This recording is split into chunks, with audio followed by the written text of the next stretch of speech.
अस्सलाम वालेकुम, welcome to my channel. मैं हूं मोहम्मद कासम भट्टी। आज की स्टोरी शुरू करने से पहले ये चेक करें भाई।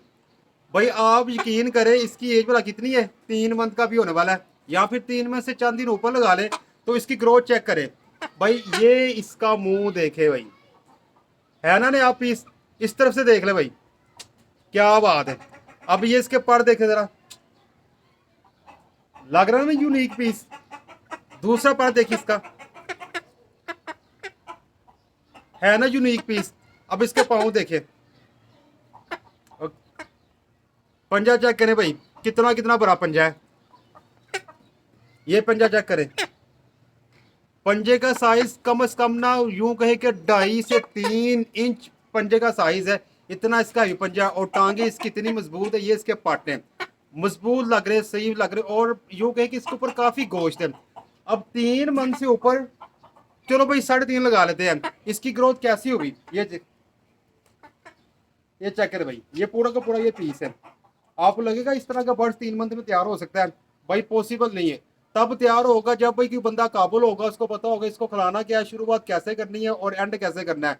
और पहले दिन से लेके ना आज 3 मंथ से ऊपर जितने भी दिन हो चुके हुए, इसको क्या क्या खिलाना, उस हवाले से मुकम्मल मैं आपको डिटेल बताने वाला हूँ। ये पूरे को पूरा भाई, अगर थोड़ा सा और पीछे जाऊँ ना, ये देख ले भाई, ये पूरा पीस है। अब लग रहा है ये 3 मंथ का होगा, कभी नहीं लगेगा 3 मंथ का होगा। इससे अंदाजा लगाएंगे भाई इसकी जो परवरिश है ना, जो इसकी नस्ल में है, जो इसकी ग्रोथ है, वो कितनी नायाब तरीके से की गई और कितनी बेहतरीन तरीके से की गई। भाई ये पूरा पीस चेक करें।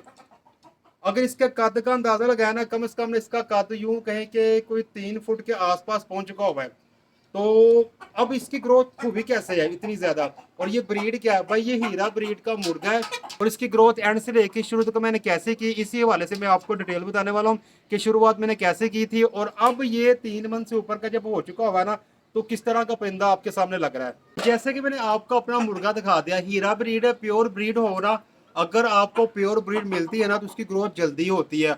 और आपको ये भी बताता जाऊँ ना, प्योर ब्रीड होगी ना, उसका ख्याल रखना शुरू में बहुत जरूरी होता है। उसको ज्यादा बीमारियां लगती हैं। अगर मैंने आपसे जैसे कहा था कि अगर मिक्स ब्रीड होगी तो उनकी इतनी टेंशन नहीं होती, वो पाले ही जाते हैं। लेकिन जैसे ही प्योर ब्रीड आपके सामने आती है या आपको चूजा मिलता है, तो भाई इसकी केयर करना इतनी जरूरी होती है। तो भाई शुरुआत में ना, जब ये बच्चे मेरे पास आए ना, एक नहीं ये 2 पीस हैं। और जब ये बच्चे मेरे पास है, शुरुआत मैंने अंडे से की थी। अंडा मैश करके, और दूसरा जो फीड थी 4 नंबर, उसको मैश करके मैंने शुरू में 1 मंथ खिलाई। ये जो 4 नंबर फीड था ना, ये तकरीबन 1 मंथ से भी कम देर तक खिलाई। उसके बाद मैंने 14 PS फीड ले ली, उसको मैश करके अंडे के साथ मिक्स करके खिलाता रहा। ये तकरीबन प्रोसीजर मजीद 1 मंथ चला। उसके बाद भाई मैंने क्या किया कि इसको ग्रोथ वाली फीड डालना शुरू कर दी, और गर्मी की शिद्दत बढ़ती जा रही थी, इसलिए अंडा मैंने खत्म कर दिया। सिर्फ और सिर्फ ग्रोथ वाली फीड डाली, अच्छा पानी दिया। और इसके अलावा कभी कभी हफ्ते में 1-2 बार भाई अंडे की झलक दिखाता था, या फिर कोई सब्ज फीड इसको खिला दी जाती थी। फिर आस्ता आस्ता जैसे ही 2 मंथ गुजरे, मैंने इस फीड के अंदर दाल दाना डालना शुरू कर दिया। दाल दाना आपको मिक्स मिल जाता है 120 रुपए किलो, और इवन के आपको 130 रुपए किलो भी मिलता है। तो वही वो चीजें मैंने यहाँ पे डाल दी। अब आपके सामने जो रिजल्ट है वो आपको नजर आ रहा है। ये पीस तैयार हो चुका है, यूनिक पीस। 4 मंथ लगेंगे मजीद, या फिर 5 मंथ लगेंगे, और जबरदस्त बन जाएगा।